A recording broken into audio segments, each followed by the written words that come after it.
So, today we're reviewing, or actually not reviewing, we are explaining the true history of what really happened throughout the history of time, and quite possibly the most important thing that ever occurred to anyone in the entire history of humanity, or the entire history of the existence of everything.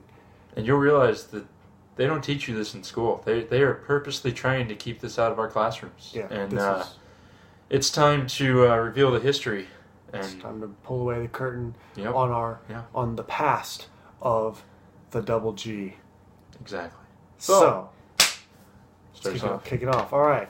So we don't have a year for this because it started off time. But back in the day, there was this thing called the Big Bang, and it went boom. And that, in fact, was the first double G ever played. And it doesn't matter what religion you are, it doesn't matter what thoughts and beliefs you are. That's just pure fact. Well, no, it happened. We're not going to get into that. No, but it happened. Anyways, the first double G created the Big Bang, which sent it was the Big Bang. Everything into the universe. That is what it is. Everything. Yeah. Everything. It's just wow. Oh my gosh. And then from that moment, everything was good. It was. Everything was, but then it got kind of bad because people started messing around with the double G, and there was this one guy that just thought it'd be funny because there's people out there that like to watch the world burn. It's true. Yeah. So this guy named Noah, he's not messing around. He figures out how to recreate the double G. And luckily, Noah's a smart guy, so he has some contingency plans in place for what could happen. So he sounds this double G, and the wells of water everywhere open up, and the entire earth is flooded. The Great Flood. Yeah. It's in the Bible. It's how it happened. It's in the Bible. Look it up, people. Yeah. You think we're wrong? It's in a book. It's there. Yeah. And Noah had this great plan, though. He built a boat, and don't forget the dinosaurs. Remember, Yeah. you can say whatever you'd like about the extinction of the dinosaurs, but we all know it was the double G. It was the double G. It had to. They couldn't take it. They just couldn't Yep. take it. Yeah. They couldn't play it, so they just couldn't take it, and they died off. And so, thankfully, Noah survived this flood because he built a boat and took all these animals, and for some reason, and his family, because Noah's a smart guy. He was. And humanity just kept going on, and everybody forgot about the double G for a while. Mm-hmm. But then humans started getting a little crafty, and they were building this tower to try and reach the heavens. And God was a little suspicious about that. So he did the only thing that could have stopped humans building a tower, and he sounded a double G that shattered their eardrums. And when their eardrums finally healed, they all were speaking in different languages. Yeah. Couldn't communicate very well. Yeah. And that's going to, lead us years and years later to the Battle of Jericho. And that would be, Joshua. And this is the Bible. You can read this. He runs around with the trumpet, and he marches around Jericho, and then all of a sudden they play a loud note, and that note was in fact a double G, and it brought the walls down, and that was the end of Jericho. So, I'm starting to see a little of a recurrence here of playing a double G, and you can't really mess with that kind of stuff. It's powerful. The double G was the weapon of choice back in those days. It was. It's nothing to fuck with. It's not. Yeah. So then there was David and Goliath, and we all know that story. Yeah. And some people like to make you think that David threw some stones at Goliath. No. Nobody throws stones. No. It's a double G. It was a double G. It's all can explain to that. Goliath could not. Even though he was so big, he could not take the totality of the double G. So it took him down. Yeah. And that was the end of Goliath. Now, once David defeated Goliath, Israel, got established, and they were doing fine. They had some good years and some bad years, and they were good people sometimes, and there were some not good people. Mm-hmm. Well, one time they were really not doing so well. They turned their back on God, and he was awful. Like, their nation was doing okay, but, it's not good when you ignore God. So God did the one thing that could totally tear down a prospering empire like the Israelites at that time. He gave the double G to the Babylonians. That he did. Yeah. And the Babylonians, with this gift of the double G, went into Jerusalem and captured the Israelites and destroyed the temple. Mm-hmm. And you think that after their time in exile, the Israelites would have learned their lesson. No, they kind of went their own way again. And then the Romans came in, and the Romans took over. And they didn't necessarily take the Israelites in exile. They occupied Israel. And it was all fun and games. But that leads us up to a point where something truly spectacular happens. The Jesus. The Jesus. Yes. They call him the light of the world, but he was also the sound of the world. Yeah, he witnessed the first double G. Back in the day. Yeah, way back. Way back. Yeah. So it's only fitting that when Jesus is born, that there's also a revival of the double G. There was a revival. Now, however, it's not like you would think.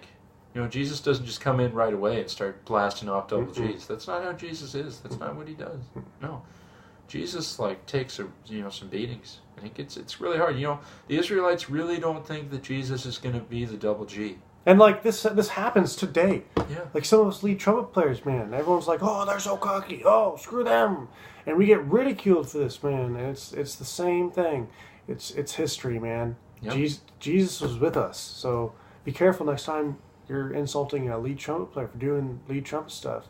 Because it's Jesus. Jesus is in the heart of that. But then, of course, Jesus ultimately has the last laugh. Oh, yeah. And when the devil and everybody else just point fingers, he unleashes the double G and destroys everything that clings onto us in life. That's right. So, but then, of course, Jesus is everywhere, but he doesn't necessarily stick around forever. He goes off and goes to hang out with his dad, because that's fun. You need to hang out with your parents. Yeah. It's important. Mm-hmm. Playing music with your parents is important. It is important. Anyways, so God's children, down here on earth, they're doing their best as they can, making do. But they learned some things, and new technology, life, they learned some things about the double G. And there's especially a certain group of people that figures out that, hey, we can play the double G easier and better this way. And it's called the Great Schism in 1054 AD.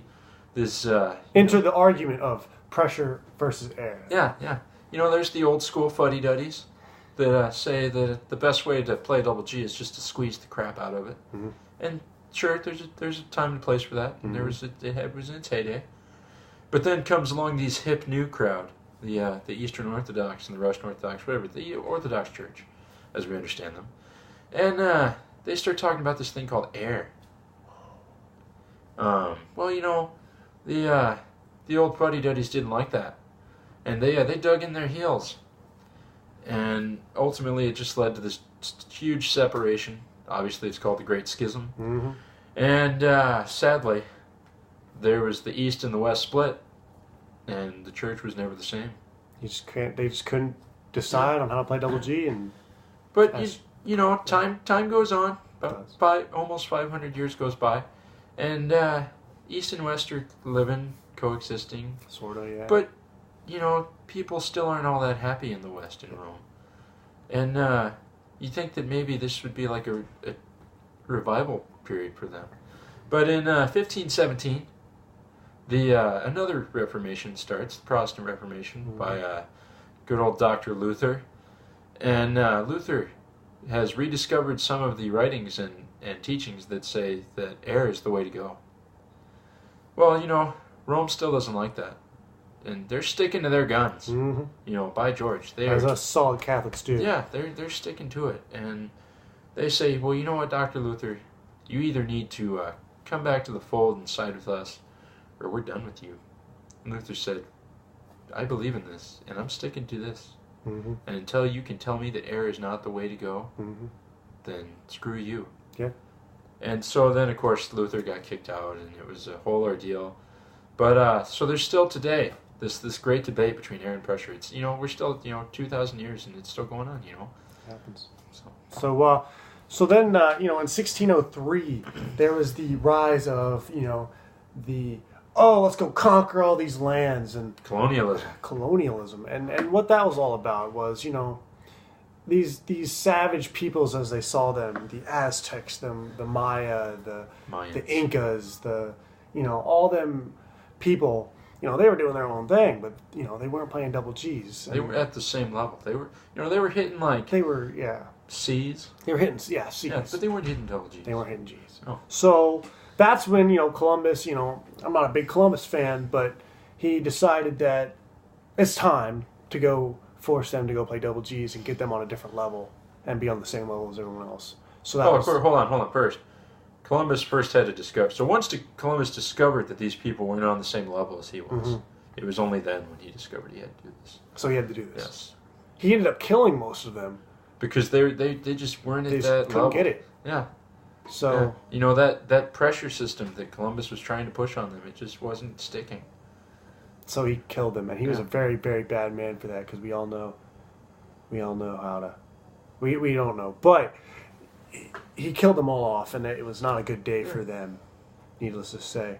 And then the spread of the double G through America continues. It continues for a while. It's not really America yet. It's getting there. It's getting there slowly. Then America, decides, hey, we don't necessarily like being told how to play our double G's by the British. Yeah. If we want to play with air or if we want to play with pressure, that should be our choice. We're going to do it of our own free will. Yeah. Yeah. We don't need King George to tell us every month how we're going to play a double G. Yeah. No.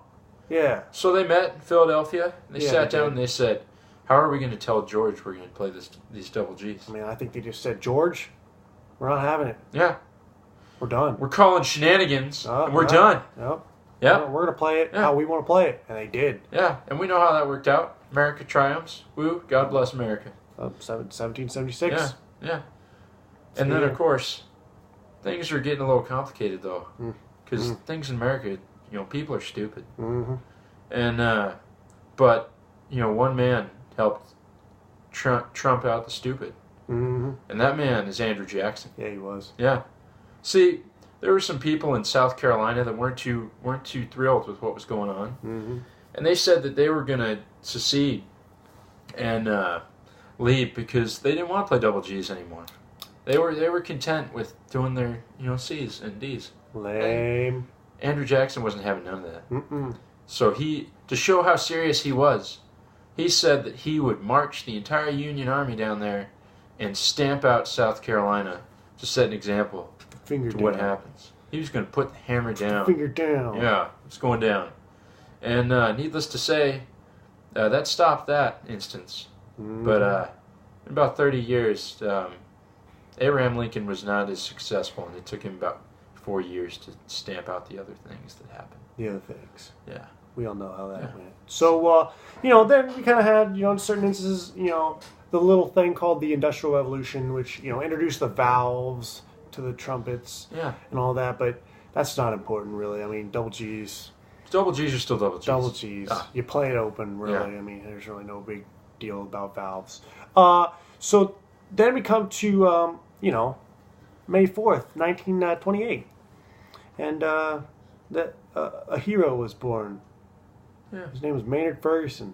Yeah. And he plays double G's. He was the double G reincarnate. Yeah. Pretty much. His double G's were better than anybody else's double G's in the history of man. Yeah. Yeah. So, and then, we kind of progress. We have those other, schmucks like, me and all those other guys who play double G's. But there were also some guys that were competing with him, like, Doc Severinsen, Wayne Bergeron, Cat Anderson. Yep. But there are also a distinguished class of guys that just couldn't hang up there, like Clark Terry. Mm-hmm. What's the guy? Dude, I don't know. I don't pay attention. The smooth jazz trumpet player. Oh! Chris Body. There's Chris Body, and then Miles Davis couldn't play double G's. Yeah, but those are standards. Those are great guys. Those are great guys. But they can't play double G. Yeah. Well, they probably can. They kind of lose their place in history. Yeah. Because it's all about the double G's.